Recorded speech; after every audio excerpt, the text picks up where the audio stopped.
नमस्कार दोस्तों, आज हम बात करने जा रहे हैं 24 सितंबर 2025 की और उस शख्स की जिसे कभी भारत का रियल लाइफ फुनसुक वांगडू कहा गया था, लेकिन आज वही व्यक्ति देशद्रोही कहकर जेल में डाल दिया गया। जी हाँ, हम बात कर रहे हैं सोनम वांगचुक की, लद्दाख के पर्यावरणविद, शिक्षक और इनोवेटर, जिन्होंने दुनिया को दिखाया कि बर्फ से भी जीवन उगाया जा सकता है। सोनम वांगचुक वो नाम जिसने आइस स्तूपा बनाया, एक ऐसा कृत्रिम ग्लेशियर जो गर्मियों में पिघलकर गांवों को पानी देता है। उन्होंने सोलर टेंट्स बनाए जो भारतीय सैनिकों को -30 डिग्री तापमान में भी गर्म रखते हैं। लेकिन आज यही व्यक्ति NSA राष्ट्रीय सुरक्षा कानून के तहत गिरफ्तार है।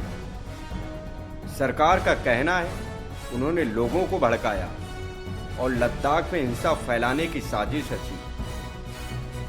पर सवाल ये है, क्या एक वैज्ञानिक जो पर्यावरण और जलवायु के लिए लड़ रहा था, वो सच में देश के खिलाफ हो सकता है?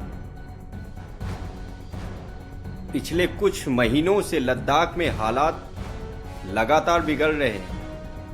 लोग सड़कों पर उतर आए, हाथों में तख्तियां लिए, लद्दाख को सिर्फ शेड्यूल दो, हमें हमारा राज्य दो और हमारी जमीन हमारी है जैसे नारे गूंज रहे हैं।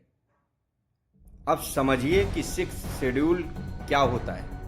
भारत के संविधान का वो हिस्सा जो पूर्वोत्तर राज्यों के जनजातीय इलाकों को उनकी जमीन, संस्कृति और संसाधनों पर खास अधिकार देता है। लद्दाख के लोग भी वही अधिकार चाहते हैं, क्योंकि 2019 में जब लद्दाख को जम्मू कश्मीर से अलग किया गया था, केंद्र शासित प्रदेश बनाया गया था, तो लोगों ने सोचा था अब विकास होगा, रोजगार मिलेगा, पर्यटन बढ़ेगा। लेकिन हुआ उल्टा। अब लोग कहते हैं हमारी जमीन बाहरी लोगों के हाथों बिक रही है, हमारी पहचान मिटाई जा रही है। 2019 के बाद से लद्दाख सीधे दिल्ली के नियंत्रण में आ गया। वहां कोई विधानसभा नहीं, ना ही स्थानीय नेताओं के पास नीति बनाने का अधिकार। लोगों का कहना है हमारे संसाधनों पर फैसला कोई और ले रहा है, हमारे जीवन पर नियंत्रण किसी और का है। इसी से शुरू हुआ विरोध, जो अब लद्दाख को राज्य बनाओ आंदोलन में बदल गया है। सोनम वांगचुक इस आंदोलन का चेहरा बने। उन्होंने भूख हड़ताल की, शांतिपूर्ण प्रदर्शन किए और लोगों से कहा हिंसा मत करो।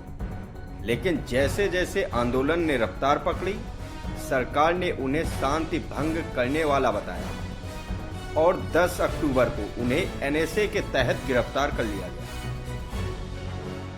सरकार का कहना है कुछ उपद्रवी तत्वों ने प्रदर्शन के दौरान हिंसा और तोड़फोड़ की कोशिश की, इसलिए यह गिरफ्तारी जरूरी थी। लेकिन विपक्ष और बुद्धिजीवी कहते हैं यह आवाज को दबाने की कोशिश है। क्या सरकार से सवाल पूछना अब देशद्रोह बन गया है? लद्दाख के लोगों की मांगे साफ है।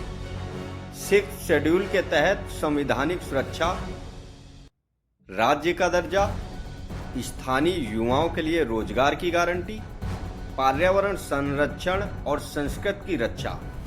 उनका कहना है हम विकास के खिलाफ नहीं हैं, हम बस अपनी जमीन और पहचान बचाना चाहते हैं। अब सवाल ये है, क्या सरकार इन आवाजों को सुनेगी?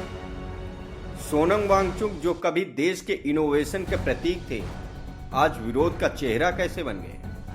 क्या वो सच में देश विरोधी हैं या फिर एक देशभक्त जो अपने लोगों की आवाज उठा रहा है? सच्चाई जो भी हो, लद्दाख की इस जंग ने एक बात तो साफ कर दी है, विकास तभी सफल होगा जब उसमें जनता की भागीदारी होगी।